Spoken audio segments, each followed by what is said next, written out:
I'm going to aim to provide clarity and show comparative realistic outcomes to the Syrian refugee crisis in this round. So my first point is the issues with the current situation. First of all, that is lack of coordination, and secondly, the fact that borders are closing while Central European countries remain open. This leads to panic and an inability to control the flow of refugees, leading to situations like Sweden taking an unmanageable number of refugees. This leads to a backlog in processing, which means security measures that should be employed are not employed effectively. This means that there is no way to monitor or support refugees that are currently in these countries. This leads to increases in violence and unmanageable situations, as my opponent pointed out. Second of all, my opponent seems to be advocating for taking no refugees. What are the issues with this? First of all, that's a consolidation of anti-Western narratives pushed by IS and the Assad regime.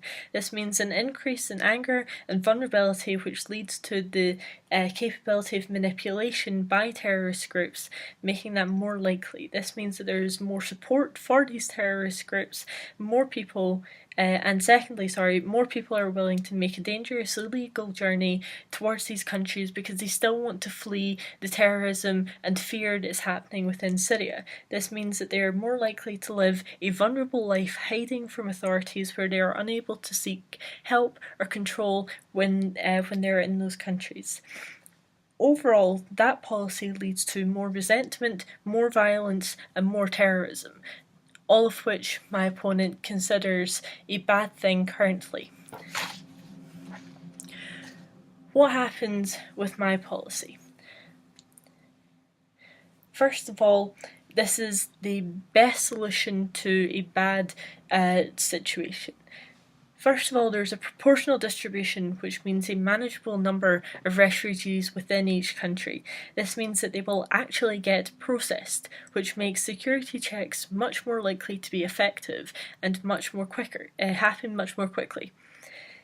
This means that the accepted refugees are able to be provided with stability and support much quicker, which aids integration happening in those countries, leading to less fear, less retribution, less violence overall. They can also be monitored for future issues much easier because we actually know who they are, where they are, and what they're doing, which is unlike the current situation because of the chaos that's created. It also means that I'm able to provide the support for people that I outlined in my first round that desperately need it. These are most likely to be families and young children. Finally, I want to point out some of the flaws in my opponent's case. So the idea that the 11% in this poll that he says means that these are all IS supporting crazy terrorist people that are coming over. This is an inflated number due to the fear that IS has created because they have a join or die policy, and these people have lived under that terror. That means that that number in that poll is massively inflated by the fear that IS creates. Second of all, Daesh have been so aggressive and effective in organising attacks because of their use in social media. This allows them to create homegrown terrorists, and they don't actually depend upon smuggling in terrorists or through refugees. This means that terrorism won't actually stop when you disallow refugees from coming into countries, because you do not tackle the source of that hatred, which still exists and still allows these terrorist attacks to happen. My opponent actually advocates for a situation which means that there is more violence because there is more resentment and anger, which means that these narratives are more likely to make sense to people who are vulnerable and feeling scared. Overall, terrorism will not end until we can deal with the root cause of that issue.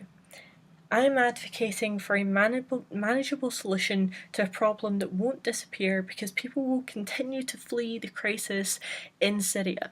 We have to be able to deal with a massive issue, which is the dual-fronted war that is going on with Syria at the moment, and the only way that we can provide the security that is necessary to innocent people who are fleeing that terror is under my model. None of the problems that my opponent says will happen will actually happen under my model. The only reason they exist in the status quo because the status quo is not a manageable solution, it is chaos.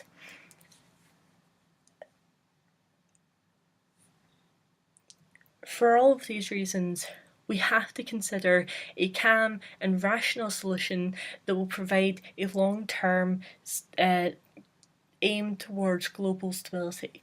Only my policy so far does this.